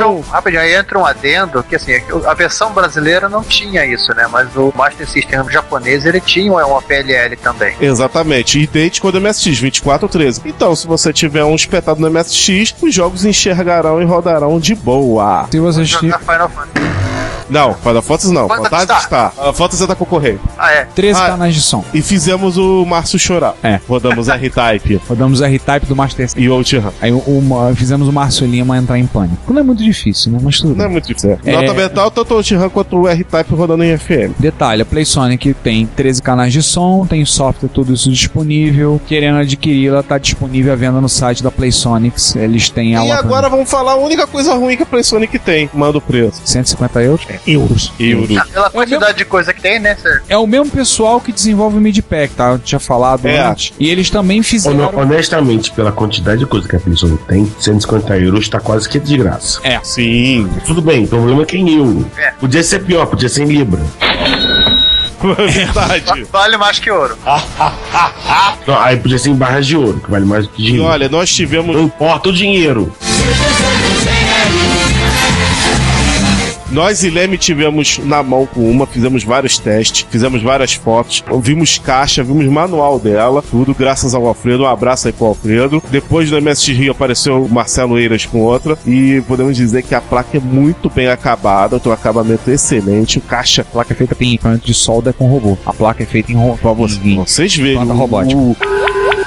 o nível de requintes que os caras têm. Ela é carinha, mas ela vale o preço dela normalmente. Ela é excelente, é um produto excelente. E, novamente, friso, roda em MSX1, roda no seu Hotbit surrado aí. Só um adendozinho do pessoal da PlaySonics, além do MIDI-Pack, aliás, o MIDI-Pack custa 60 euros, eles vendem para o Music Módulo da Philips, o NMS 1205, e pro Music Módulo da Toshiba, HX-M1900, eles vendem a plaquinha feita para transformar tanto o Music Módulo quanto o da Toshiba para ficar no padrão MSX Alto, tornar completamente compatível. A Crazy ajudou a desenvolver. Sim. Você já usou o projeto? Sim, ele liberou o projeto. 35 euros, eu tô achando que eu vou ter que comprar essa pra botar no Music Module. O pessoal da PlaySonic está de parabéns. Os periféricos deles são excelentes. Ela também teve essa módulo MIDI, também teve na MSX Rig, Marcelo Eiras levou. Sim, né? ele levou e mostrou o MIDI-Pack. Estão de parabéns. Os produtos realmente deles são... Não, e é bem acabado. Excelente qualidade. É aquilo que muita gente reclamava, o pessoal falava que a coisa do MSX era meio mambembe. Eles fizeram a coisa, o acabamento é bem feito, a placa é muito bem feita, eles botaram um vídeo uma vez como é que é feito, a empresa que faz, a empresa que solda com robôs, eles gastaram no produto para fazer um produto bem acabado e bem feito, manual bonito, tudo assim, tipo, como a Tecnobytes tem feito aqui no Brasil, como a gente vê o pessoal da Supersonics tem feito lá na Holanda, o que é muito bom. Esperamos que outros sigam, outros que desenvolvem hardware para MSX e para outros plataformas também sigam o exemplo. Que caracteriza o padrão dos japoneses. Os japoneses sempre fizeram coisas muito bem acabadas, mesmo sendo coisa homebrew, coisa de grupos também, eram bem acabadas. Sim. Então acabou esse negócio de periférico mambembe no MSX, fica caixa de sabão, sabonete. Falando nisso, eles estão fazendo a PlayStation. Não, peraí, pausa aí. Pô, quem tinha isso eram os europeus. Então. Cartucho em caixa de fita cassete, expansor de slot em caixa de fita VHS. Então, os holandeses são europeus também, que eu saiba. A Supersonics é holandesa. Então acabou esse papo de periférico mambembe, agora o pessoal tá levando a sério, tá falando um negócio super bem nisso, acabado. Eles estão desenvolvendo agora, e tem falado na MS.org, um expansor de slot que eles chamam de expansor de slot inteligente. Eita. E eu não vou lembrar todas as coisas, mas eu sei que você pode encadear, ligar um no outro, botar mais e se você chavear, tem algumas coisas. Na realidade, eu li, ele tem um clock próprio, então depende do clock do MSX, ele mantém a velocidade padrão. Tem 4 slots, como todos os expansores de slot do MSX, só que deles o último é deitado para estar com a placa maior. teclado, né? E aí, um monte de opção no estilo daquele do caixão. Liga e desliga slot, acessa, ativa, desativa. É bem interessante, cara. Então, assim, fechando o nosso episódio, a gente já tem uma coisa, vamos falar um pouco sobre teclado, né? O grande problema que temos com as interfaces, todos esses micros, quando o teclado vai pro saco. Na verdade, são dois problemas, né? Às vezes você tem um micro ferrado com um teclado bom e às vezes um teclado ferrado num micro bom. E para essas duas situações existe solução para aproveitar a parte boa que restou para você. A Versalia vende a solução que é o Keyrah, que é usando teclado de Commodore em micros modernos. Então você consegue pegar, caso você tenha no primeiro caso, o teclado tá bom, o micro tá morto, você pode usar o teclado do seu Commodore 64, ligar no seu PC e usar. Então, no caso, se você tem uma padaria, né, e seu Commodore 64 queimar, você pode utilizar esse cara para ligar um PCzinho lá dentro. Como visto recentemente no Plus. Mas só uma retificação. É Keyrah. Projetos para ligar teclados PS2 e USB no MSX, você tem alguns estão apresentados, inclusive no Tabajara Labs, do Alexandre Tabajara tem um projeto, ele demonstrou lá como é possível ligar. Isso é uma coisa, aliás, que vem há muito tempo o pessoal fala. Para ligar o USB, tem um projeto que a gente está desenvolvendo aqui no Brasil para ligar a interface USB, para variar o Supará. Ressalva, como visto pela Queen Dunk Blonde Rex, os teclados USB, na verdade, são teclados PS2 enrostidos. Eles podem funcionar como PSB com a sinalização correta. Os teclados USB podem funcionar como PS2 com a sinalização correta. Você tem duas maneiras de fazer um teclado USB funcionar. Uma é emulando o PS2. A outra é colocando o USB host, que é o Data Center faz. Ele tem um USB host dentro dele. Então você pode plugar um teclado, você pode... Host e guest, né? Host e guest. Você pode ligar tanto o pendrive, ligar o seu BBC no PC.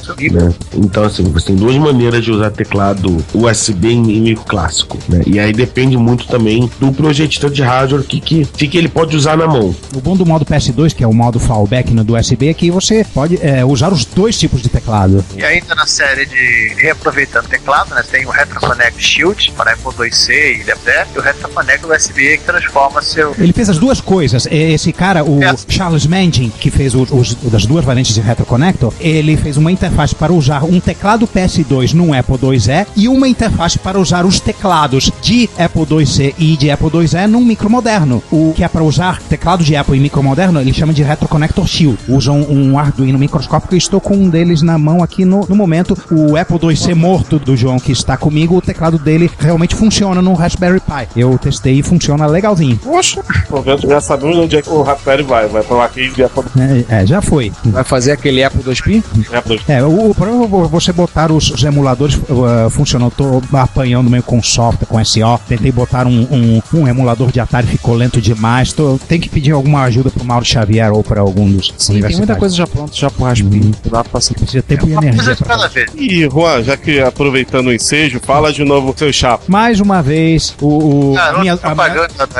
a minha dupla preferida de cocoseiros americanos, um da Louisiana e outro de Minnesota, também fez coisa nesse sentido para coco. No caso, você usar um teclado PS2 num Color Computer. Tem um link aí, tem um adaptadorzinho. Não sei se tem no estoque atualmente, custa $50, ou custar na época em que eu olhei. Se não me falha a memória, é feito baseado no Arduino também, ou não. Poxa, do início do ano de 2013.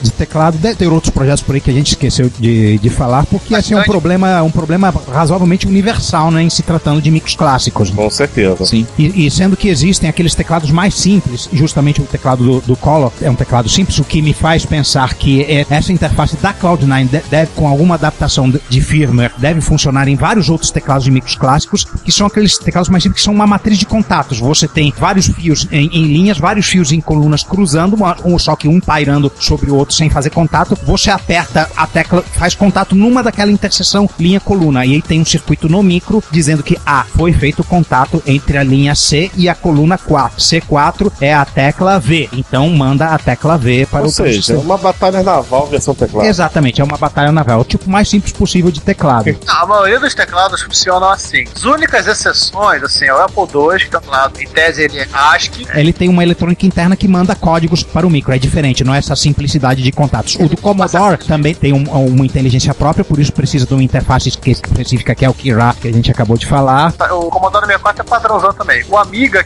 ele tem um protocolo, é 5 fiozinhos. Ele era assim até os 600 e 1200, quando a Commodore tirou o controle do teclado, colocou na placa-mãe. E aí ele voltou a ser um teclado de máquina, não é um teclado de computador. Bom, nós não esgotamos a quantidade de hardwares novos que têm sido feitos por aí, que podem ser feitas. Tem vários sortidos que a gente não conseguiu categorizar em nenhuma das grandes sessões que a gente acabou de falar. Interface de joystick tem algumas. Tem a Color Joy do Eduardo Lucas, que você consegue usar joystick digital num TRS-80, que o joystick é analógico, muito legal. Color Joy e Apple Joy. E a Apple Joy, também do Lucas. Que é a mesma coisa, só que num Apple II, que também aceita joysticks analógicos, e você, com essa interface, também pode usar joysticks digitais. Ambas disponíveis. Você tem a Optonet do Luiz Luca, que ele está desenvolvendo, que é basicamente uma placa de rede, leitor de cartão micro SD e serial, que tem muito falado hoje em dia na lista de MSX no Brasil, está dando desenvolvimento. Inclusive a gente citou na sessão de notícias do episódio 37, nós falamos do trabalho do Popolon Y2K, que ele está desenvolvendo aplicações para eles. Developers.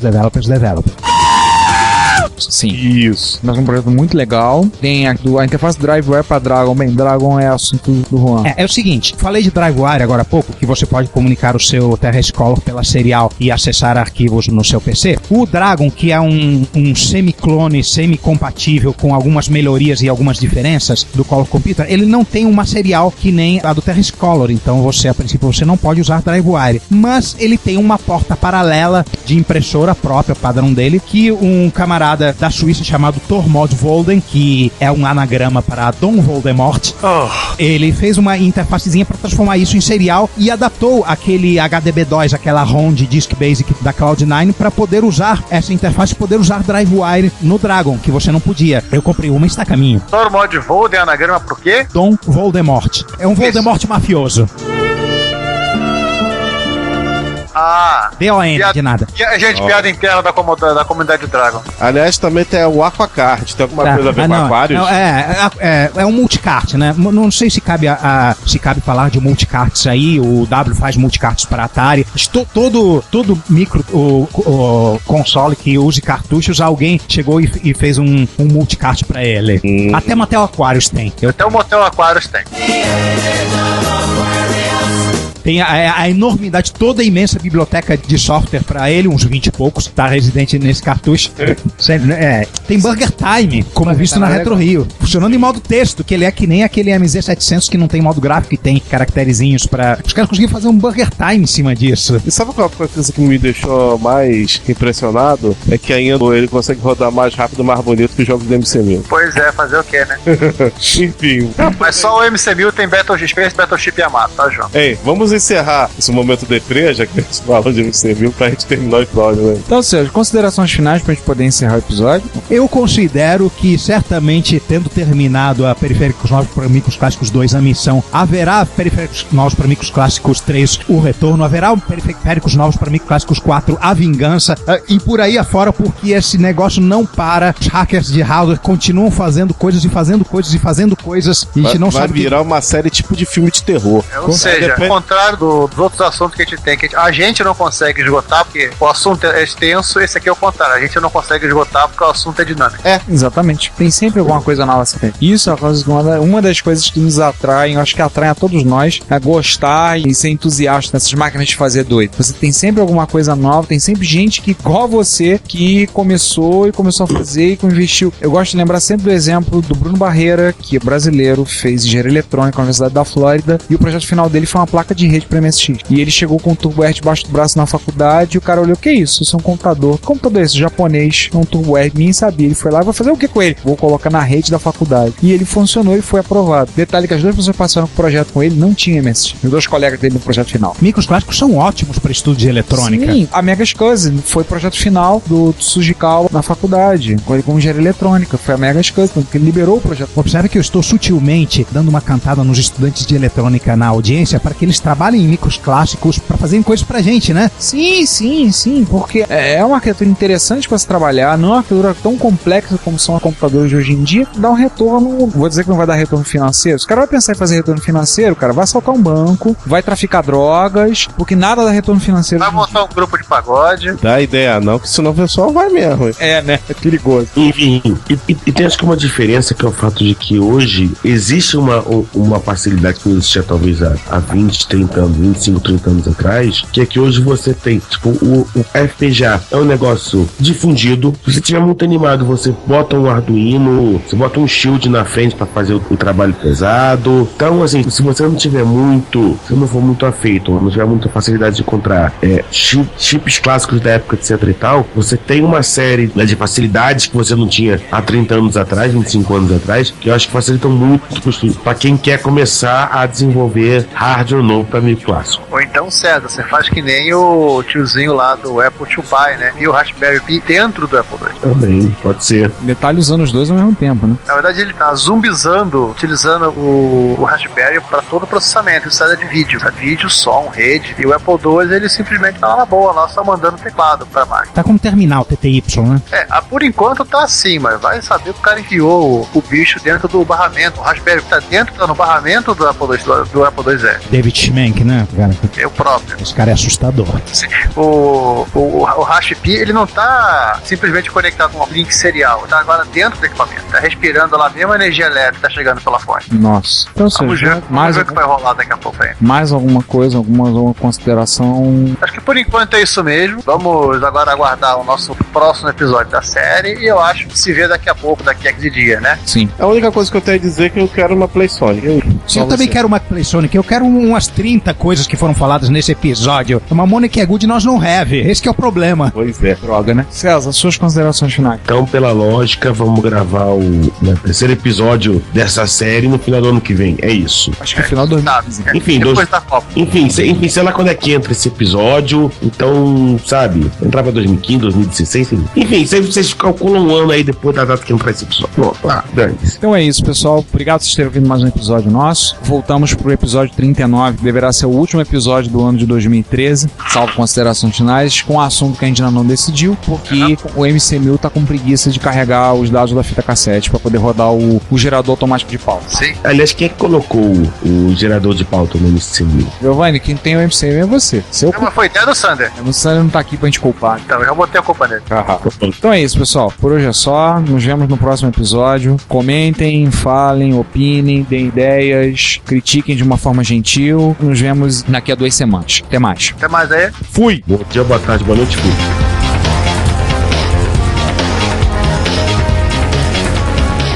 Olá a todos, bem-vindos a mais uma sessão de e-mails, comentários, tweetadas, sinais de fumaça e outros meios de comunicação do Reto Computaria. Nessa mesa triangular estão sentados dispostos sobre os vértices eu, Caio Pinheiro, Eu, Juan Carlos Castro. E eu, Giovanni Nunes. Então nós vamos ler os comentários que foram recebidos no episódio 37, no qual foi o episódio Processadores Lado B. E dado o tema do episódio, não é nenhuma surpresa que houve forte participação de Mestre Gessel.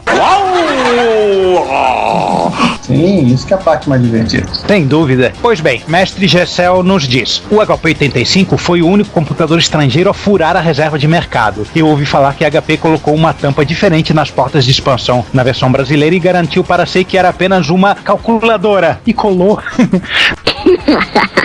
Nas propagandas ela usava o termo computador e os clientes sabiam como lidar com a tampa se quisessem aumentar a máquina. E mais, será que os processadores como os transputers da Inmus inglesa ou Tron de várias empresas japonesas se encaixam na categoria de obscuros? Cara, eu diria que transputer é um negócio bizarro. Uma placa multiprocessada e nos anos 80. A própria Atari ela fez também o seu. Ela travestiu, ela grudou um transputer com o Atari ST, né? Eu posso dizer para vocês, para quem programa da maneira convencional, tentar aprender, eu uso a palavra tentar, e tentar aprender a programar essas arquiteturas massivamente paralelas, caramba, você tem que destruir o seu cérebro e reconstruir, é muito bizarro. Eu fiz o curso de uma linguagem, de uma arquitetura chamada CUDA, que é da NVIDIA, né? As placas gráficas da NVIDIA, que tem zilhões de pequenos processadores dentro delas, e o pessoal usa para aplicações que não são gráficas. É uma coisa assim mais ou menos similar aos transputers, só que na era moderna. É assim, eu lembro que no meu tempo, na pós, no mestrado, eu peguei um trabalho de um professor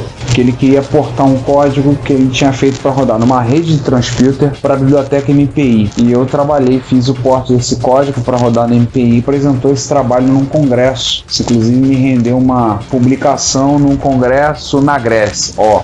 Você foi lá? Não. Ele foi. Ah, sim. Rendeu pra currículo, mas o negócio realmente é muito estranho, porque essas arquiteturas massivamente paralelas eram muito estranhas. Eu lembro da Connection Machine, tinha uma máquina que era o CM5, ele tinha 64K de processadores 80. Ué, aquela ideia do Delavid de ligar 64 experts um no outro?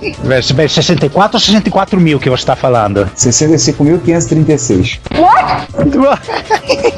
Isso é computação vetorial, né? Vários processadores e pouca RAM em cada um deles. Não, o enlouquecedor que você tem que, para conseguir, todo programador está acostumado a pensar de maneira linear, né? Instrução, depois instrução, depois instrução, depois instrução. De repente, algumas threads aqui fazendo uma coisa que dá a otimizar, mas é uma coisa basicamente linear. Você trabalhar num negócio nesse de não subutilizar terrivelmente a arquitetura, você tem que fazer as coisas de um jeito totalmente diferente, totalmente diferente. Você tem que ser esquizofrênico, né?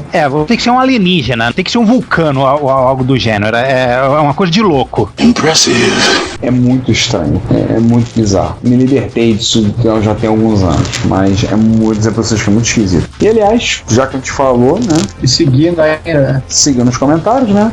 Comentário do Gessel. O único videogame de 4 bits que eu conheço é esse videogame portátil, o Microvision, e ele cita que usando o TMS 1100, o processador também era usado em outros brinquedos da época. Ele citou o Simon, que é o que a gente conhece no Brasil como Gênios, e mais dois que eu não conheço, o Speak and Spell Toy e o Big Track. Você viu o Speak and Spell no filme ET. Ah, sim. Que ele usa pra falar. Ele usa pra aprender a falar. E eu hackeia o teclado pra fazer aquela máquina com aquela parabólica de guarda-chuva. Caramba. A gente teve esse brinquedo no Brasil. Importado só, né? Porque falava em inglês. Eu acho que chegou até uma versão brasileira dele aqui. Ou seja, o ET usou um processador de 4 bits da Texas pra fazer a máquina dele. O ET é um fudeba. Pois é. Cara, o Microvision, agora que eu tô vendo, eu reconheci. Eu mexi aquela vez que eu fui com o pessoal do G1, portal de notícias da Globo, o Marcelo, colecionador de videogames, levou alguns equipamentos e levou um desse, o Microvision. Esse videogamezinho portátil. Esse é absurdamente raro. Esse formato não é muito estranho. Ou não, tem tantos formatos diferentes para esse handheld. Já viram a quantidade de memória que ele tem, a quantidade de RAM? Não vi. 16 bytes. Ele precisa mais que isso. Na realidade, sim, ele tem um Intel 8021 de processador e usa o TMS 1100, não é isso? Não, são dois modelos diferentes. Legal a resolução dele, né? 16x16. Como a palavra é de 4 bits, então não são 16 endereços, são 32 endereços, só que cada um deles, em vez de conter um número de 0 a 255, contém um número de 0 a 15. Olha, momento bíblico, a palavra é de 4 bits. Eu não entendi o que ele falou. 2 comentários sobre o artigo do francês no AMX Prod, por Daniel Campos, o escatológico de plantão. O melhor negócio para os franceses ser os CAT, pois eles ficaram com um color com imagem excelente de qualquer TV de lá. Para o pessoal da Europa não adianta colocar RF ou vídeo composto para aproveitar os artefactos, pois o sistema PAL europeu não tem artefactos. Aliás, vale o comentário também que o padrão Secam ele tem 8 cores. É um outro problema. O Atari 2600 tinha 8 cores. Peraí. O Secam é analógico, é TV analógica. Ou seja, tem um número infinito de cores. Não. Peraí.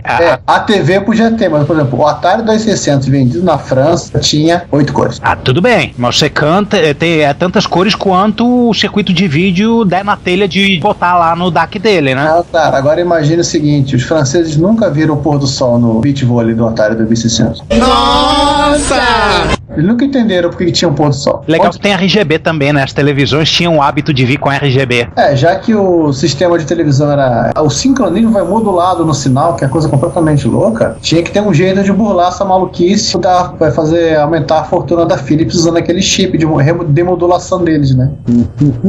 E o segundo comentário deles é que a ROM é exatamente igual ao do modelo americano, ou seja, os caras optaram o caminho lusitano. Eu não achei lusitano, não. Depois eu até comentei com o Daniel, enquanto o MSX foi feito para ser internacionalizado, era muito mais fácil você mexer na ROM e alterar a forma como o sistema olha o teclado. O TRS-80 não, então devia ser muito mais caótico, muito mais fácil você redesenhar a malha. Mas ele dá uma explicação que faz sentido no comentário seguinte dele. Eles tiveram que fazer uma placa nova por conta do RGB e também por conta da conversão do sinal do 6847 para 50 Hz, já que o 6847 só libera sinal em 60 Hz. Não existe edição de 50 Hz desse chip. Então, nesse Nick tem um CI Custom responsável por fazer essa conversão. Tá lá nas fotos do álbum dele. Depois disso, mudar algumas linhas do teclado na placa nova. Era o de menos, não faz sentido. É um mero detalhe. Gessel dando uma parte que a França usava o Secan e não o PAL, que complicaria muito a adaptação do chipset do Coco. Bem, é isso, é uma dúvida que a gente tinha enquanto fizemos o episódio, que foi solucionada pelos nossos amigos comentaristas. E o Leonardo Soares, pessoal, parabéns pelo episódio, mas não posso deixar de comentar que ri litros com a história do Daniel dando banho no francês e eu estava no ônibus enquanto ouvia. Obrigado. Gente, olha, estereótipos nacionais não são uma coisa boa, é errado fazer isso, mas é mais forte do que eu, não consigo. Valeu! Não, já me falaram sobre a incrível quantidade de perfumes que você sente nos metrôs de Paris de manhã cedo. Os voluntários e os involuntários, né? É. Olha eu de novo. Tá. Eu andei no metrô de Paris e não achei ele tão fedorento assim quanto dizem. Eu também, sinceramente, eu não senti nenhum CC quando eu viajei lá. Não é o fedorento de odor, mas o fedorento de olor, né? Que são os vários cheiros de perfume, já que o pessoal não toma banho, entupido de perfume. Eu vou ser honesto, que eu senti cheiro de pendendo pro lado do desagradável, eu acho que era um estrangeiro, era um africano. Passou perto da gente, mas não senti nada, não. Tudo bem, eu fui em período de férias, então a cidade estava mais vazia e também é final de semana, não peguei hora do rush. Pegar no metrô e pendurado esmagado contra a porta. Eu peguei a hora do rush em Nova York e foi bem divertido. Em Santiago também. E o último comentário desta primeira parte, o Emiliano Fraga nos dá a configuração definitiva. Abre aspas. Oi pessoal, desta vez post curtíssimo. Considerem a seguinte configuração de máquina. Panafacon rodando fodos num Wafa Drive. Já avisei que vai dar merda isso. Creio que ao fazer isto, as paredes e o chão do local vão rachar e surgirão cenobitas para levar embora o infeliz que fez isso. Provavelmente. Algum cenobita por aí? Não, né? Se tiver, levanta a mão. Se tiver mão, né? Se for dos que tem mão. Se tiverem por aí, por favor, levem. Passem na casa do Sander. Boiola. O Sander é a sobração do bem, eu já falei. Tem tantos outros que dá pra levar. Não leva o Sander, não. Ele hoje se manifestou pra mim, cara. Eu tô meio preocupado, assim, porque ele tá aparecendo muito. Pode ser um mau presságio. E o pior, ele tava assombrando o trem, né? Porque ele pegou trem hoje. Trem fantasma. Passamos para a parte B, então, agora? Vamos à parte B. A parte B começa com o momento errata do quinto elemento. Revival. Isso, erratei. Erratei. Eu só apenas lembrando, pessoal, quando vocês ouvissem a palavra Western Digital, vocês deveriam estar ouvindo Western Design Center. Vou falar, nossa, foi falha mental minha. Desculpem, eu pensei uma coisa e falei outra. Desculpa. Não, isso é uma confusão danada. As duas são WD, então você se perde legal. Imagina você confunde Western Digital com Western Design Center com WD-40. É tudo WD. Pois é. E o mestre Gessel aproveita a oportunidade para dizer que, aumentando a confusão, a Western Digital também fez microprocessadores. Ela fabricou o Pascal Micro Engine e o LSI-11 para a Digital, né? São processadores da família compatível com o PDP-11. São primos do T11 que a gente falou. Como foi mencionado, o T11, sucessor do LSI-11. Vejam a lista completa de micros da DEC neste site, que por acaso é da mesma homepage daquele emulador de PDP-11. Tem uma lista de microprocessadores feitos pela Digital, compatíveis com PDP-11, compatíveis com VAX, da família RISC e outros. Eu fui na página do LSI-11, uma máquina engraçadíssima. Ele não é exato um chip microprocessador, são 3. Ele divide 3 atribuições do microprocessador em chips e uma delas é o microcódigo. E você pode colocar uma quantidade variável de chips de microcódigo para estender funções. É como se fosse plugin de instruções de assembler. Como se fosse os mainframes de autor da IBM. Nossa, mãe. Eu não entendo o suficiente para corroborar, mas imagino que deva ser algo do gênero. Do ponto de vista da analogia, imagine que todo mainframe é um grande emulador.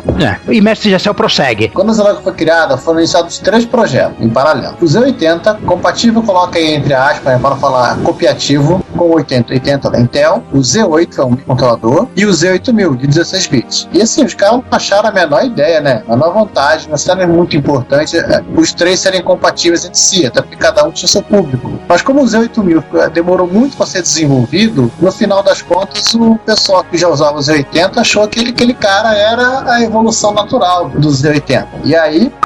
Ou seja, não dei nada. A sequência das coisas não era exatamente o que a gente achava quando fez o episódio, né? Eles simplesmente 8000 demorou para ser desenvolvido. Aí citou alguns com TMS 9900, inclusive o Fluke 1720A. Aliás, eu achava que a Fluke fabricava apenas analisadores lógicos. Ele contou que esse Fluke 1720A foi onde ele escreveu seu primeiro programa comercial. Além do TMS 9900, era interessante por usar memórias bolha e por ter uma tela sensível ao toque. Quem usava memória no tipo bolha era a máquina de arcade do Gradius. E do laptop que foi pro espaço.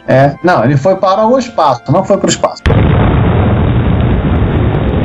Ele foi e voltou, né, do espaço. Ele voltou. Ao contrário daquele MSX da Estação Espacial. Ele voltou também, não do jeito que ele foi. Bom, é verdade, tecnicamente. Voltou torrado e moído. A matéria que o compunha voltou pra Terra. Nada que um Retrobrite não resolva. É muito retro. Fala com o Sander.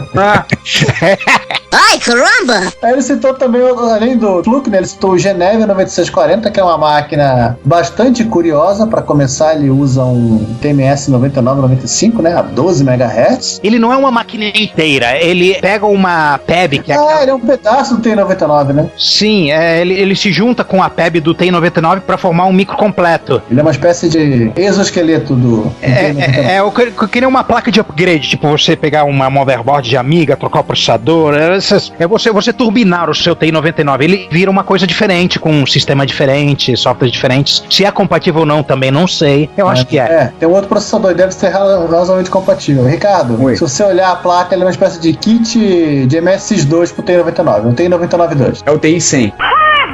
Porque ele tem, sabe o quê? Ele tem o 9938. Eu vejo o 9938. É o Miark Geneve. Que não é bem um computador, né? Mais uma atualização. Quem é realmente um computador é o Tommy Tutor. Sim, esse Tommy Tutor, ele originalmente era japonês, né? Tommy Tutor, nome europeu. No Japão, ele é o Tommy Piuta. O Tommy Tutor, ele foi desenvolvido a partir do Piuta. Então ele é o filho da Piuta. You're gonna die for that. Filho da Piuta. Literalmente. É verdade, é um filho da Piuta. É um computador azul e branco, pequenas correções, se vocês forem olhar no oldcomputers.net, pequenas correções na placa, porque sempre é necessário fazer uma correção. Aliás, eu perdi um bid de um Tommy Tutor hoje. Nossa, mãe. Filho da Piuta.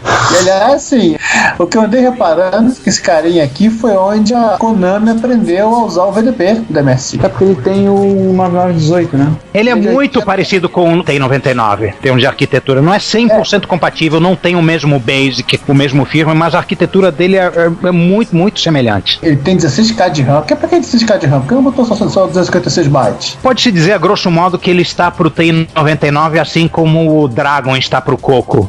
Sim. Ele tem RAM, pelo menos, né?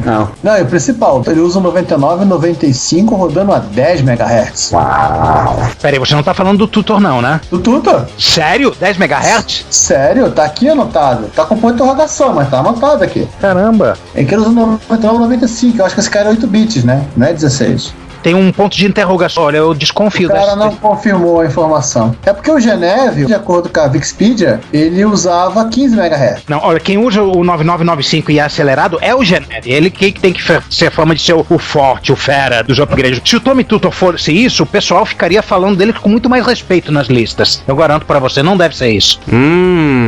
Não, o legal desse cara é assim, a Konami desenvolveu jogos pra ele um ano antes da MSX. Então, tecnicamente, aqui foi o computador onde a Konami aprendeu a desenhar na tela da MSX. Existe uma conexão espiritual, né, entre essa arquitetura e a arquitetura MSX. Corrigindo a correção, ele usa um Texas Instrument 9995 NL rodando a 2.7 MHz. O Tutor e o Piuta. O Piuta e o filho da. Vamos seguir o comentário do Gessel? Tommy Basic. Ele falou alguma coisa ainda sobre o chip da RCA, né? O Cosmac. Ele diz a tecnologia CMOS da RCA usava transistores fechados, onde a porta era um retângulo em volta de uma área. Isso dava uma relação entre o comprimento e a largura da porta absurda, tipo 10:1 ou mais, enquanto nos transistores abertos tende a ser próximo de 1:1 ou 2:1. Isso evita que a radiação atrapalhe seu funcionamento. Ele passou mais um link com algumas fotos interessantes. É a foto do DAI do processador? Que interessante, transistor auto-blindável, que é uma coisa interessante, assim que ele resistia à radiação. E tem mais. Além disso, a RCA ofereceu uma opção de fabricar o processador 1802 em silício em safira. Com safira? Ou seja, de vidro de relógio que tem camada que eles chamam de vidro com safira, que é justamente que é mais resistente. Que é a prova de arranhão. É um Gorilla Glass sem o nome, né? Safira é basicamente óxido de alumínio cristalizado. E vilão do Lanterna Verde. Oi? Mas aquela ainda falta acrescentar uma estrela, né, pra ser vilã. É verdade. Então, o silício safira ao invés do silício normal. A versão vendida aos consumidores é usada no ELF e outro. Isso aumentava várias vezes a resistência à radiação, já que era muito superior aos concorrentes, mesmo na versão normal. Ou seja, vocês podem ficar tranquilos que vocês podem comprar um Cosmac que vocês não vão ser visitados pelos serviços secretos, só se vocês comprarem esse de safira. Aí vão desconfiar. Mas deve ser caro. Você comprar esse por safira, você pode embarcar ele e dizer que é um dos processadores isolineares da sua Enterprise.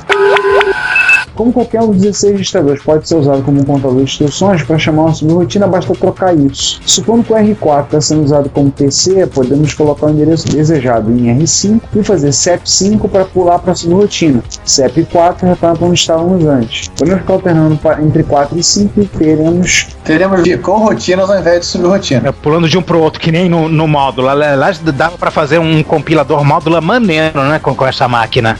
Se é que já não fizeram. Qualquer um dos registradores pode servir como apontador de pilha, de forma que podemos ter quantas quisermos. Por isso o Forte estava tão bem com esse processador. Ele era forte nesse processador. Ele era forte. Foi o momento João da galera aqui. Mas existe a instrução MARC que implementa uma subrotina mais normal, que eu expliquei assim. O R2 aí passa a ser aquele que aponta para a pilha. O 1802 multiplex endereço em apenas 8 pinos, mas tem outros 8 pinos para os dados. Se você deu um nó na cabeça ao ler isso tudo, recomendamos que você dê um pulinho lá e leia o comentário de novo. De novo, até entender. Dê uma olhada nos links. Aí depois você compra o livrinho do Levental ou baixa o PDF dele. Não existe Levental do 9900, mas tem um PDF bem explicadinho. O Levental desistiu dessa série quando chegou no TMS 9900? Ele é mais antigo, já não rolou. Ele estava ocupado recebendo o jabá da Zilog para fazer um de Z8000. Tá. É a única explicação que eu consigo arrumar para ele fazer um livro com Z8000 e deixar de lado esse aí, por exemplo, e outros. Então, saindo da conversa técnica, caindo de novo nela, saindo e voltando, temos o comentário do Emil, nosso amigo Emiliano Fraga. Muito legal o podcast. Aproveita a resposta do Caro Gessel para Arvir. Tá bonito, hein? Arvir. Há algum motivo para que o TMS 9900 usasse apenas 256 bytes? Foi o mesmo custo da memória ou teria sido falha de projeto? E aí, Juan? Bom, eu expliquei que a limitação não é do processador, não. O processador pode endereçar 64K como qualquer outro processador digno do nome da época, tanto que existem expansões de memória, né, de 32K, e é a configuração padrão do micro, que só tem 256 bytes, mais os 16K do VDP, ou seja, é do computador, não é do processador. Fudebagem mesmo, né? Então a pergunta do Emiliano foi realmente o custo da memória, que era uma SRAM, né? E foi uma falha de projeto. Sim a resposta, né? E aí encerramos com um comentário do Leonardo Soares, dando parabéns pelo podcast, dizendo que gosta muito dessas histórias de lado B, pedindo um favor para fazer um acerto na tag, e nós vamos estar processando a sua requisição, prezado ouvinte, e estaremos entrando em contato com você a qualquer momento. Estaremos mandando o primeiro número de protocolo da sua solicitação. E pedimos para que você fique na ligação para dar uma nota ao nosso atendimento. Então desliga agora. Desliga logo, vai. O pedido dele até faz sentido em alguns tocadores de MP3 que só mostram a capa. Aí você fica assim, sem a menor noção de que exatamente é o número da trilha que tá tocando. Os MP3 têm uma imagem embedada dentro da tag D3, é isso? Os nossos episódios todos têm. No meu telefone antigo, que tinha a coleção do Rato Computaria quase toda dentro dele, você fazia uma coisa estranhíssima. Qualquer MP3 que eu tocasse, aparecia a capa do primeiro episódio. Na dúvida, ele colocava qualquer uma. Mas todos eles tinham, a maioria tinha, mas ele ia pro primeiro. Eu acho que o software fazia o seguinte: quem é o artista? O artista é esse, eu reconheço. Peguei de outro MP3, vou botar, ou talvez existisse a tag álbum e ele pegasse do cache, alguma coisa assim. Não, ele pega a primeira que ele encontra e trata como do álbum ou do artista. O iTunes faz isso também. É fudebagem, então. Hoje, quando eu gero o episódio, ele sobe aquela tag que a gente usa de vitrine, ela é inserida em cada um dos arquivos.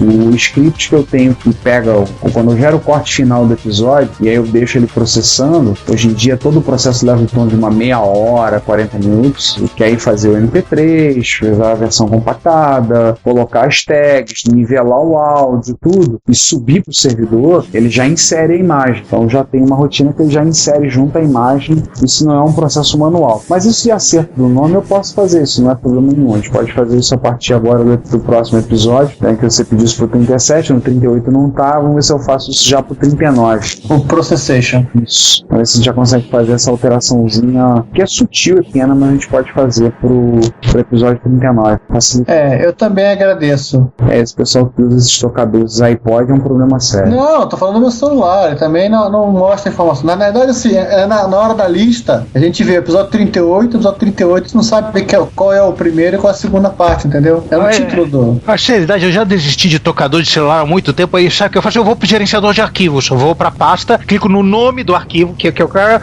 Retro 037A, pum, tá lá. Esse problema não ocorre no iTrods. Ele mascara tudo pra você, né? Eu não conheço essas de Apple moderna.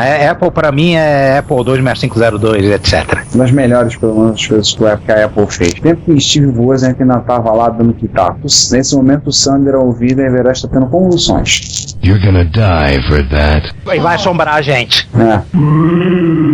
Gente, mais algum comentário? Alguma coisa que vocês querem acrescentar? Comentar? Nós estamos gravando pouco depois de a gente ter ido no festival lá no Rio Pinball Club. Vocês já viram o post. Esperamos que isso tenha animado outros a irem. Nós fazemos Open House do Rio Pinball Club. É da rua Vanderkolk, na região administrativa. Eu vi onde fica o endereço. Eu iria sugerir, inclusive, o pessoal lá para eles fazerem um adendo, colocarem um cartaz lá dentro, fazendo alusão àquele filme quanto mais idiota melhor, né? Proibido tocar Pinball Wizard.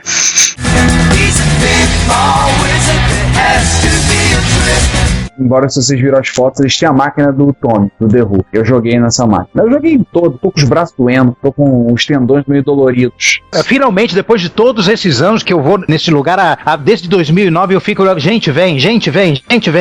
Finalmente eu consegui trazer mais 2 Fudevers pra lá, né? Eu espero que vocês tragam outros pros próximos. É sério, desde 2009 que os caras estão funcionando ativamente naquele mesmo endereço desde muito antes disso. Eles têm 10 anos de funcionamento. Então por isso que eu não conheço que eles existem. Fui tomar conhecimento da existência deles através de Orkut.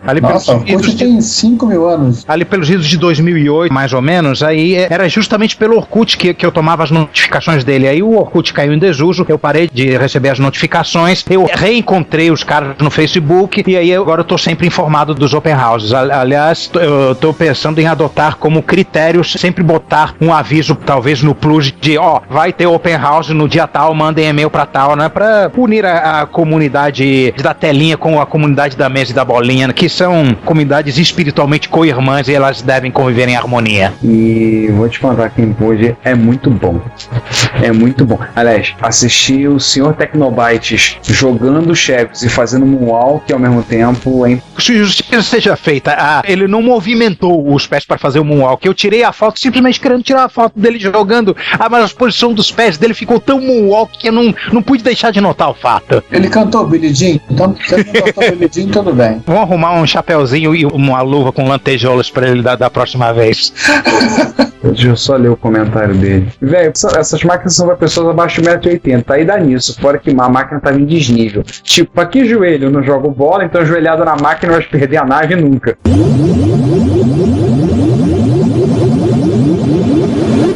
Cara, ele ficou maluco com aquele gabinete de... Cara, eu nunca vi alguém virar mais criança na frente de um videogame do que Rogério Bellarmino.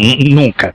Pior que ele só tava as crianças que dominavam com mão de ferro a máquina lá, o arcade do Mami. Esse também era baseado em Mami, acredito que seja baseado em Mami. Talvez esteja enganado, mas... mas o arcade que eles têm do Mami lá foi dominado pelas crianças com mão de ferro, não conseguia nem chegar nem perto. É verdade, eu não consegui jogar. Aquele gabinete é novo, aquele que o Rogério jogou, sempre que eu vou lá eu me acabo de jogar Juno First dele. Aliás, um jogo que ele não conhecia, apresentei pra ele, ele também adorou. Cara, tô com cada vez mais vontade de ter um gabinete de Mami em casa, caramba. Mas não posso. Tem desejos de mais, dinheiro de menos. Não posso. Calma, controle-se. Pensa assim, eu não preciso disso agora. Eu não preciso disso agora. Agora Eu preciso. Ele vai precisar daqui a 10 minutos. Daqui a 10 segundos. Então, senhores, mais um comentário? Nada. Tirando isso, o encontro foi muito legal, do Ring Animal Clube. Na hora que vocês ouvirem isso aí, já terá passado o encontro de Jaú, mas a gente gravou antes. Então a gente não comentou o encontro de Jaú por razões temporais. Nós estamos no passado. Não tivemos ainda a oportunidade. Vamos esperar o nosso Zeus do futuro ligar pra gente e comentar como é que foi. E o Daniel Campos ainda não trocou o capacitor de fluxo do DeLorean. Pois é. Do jeito que vai, ele vai fazer uma gambiarra lá. Vai botar um 6847 lá e tá tudo certo. E uma saída desse vídeo.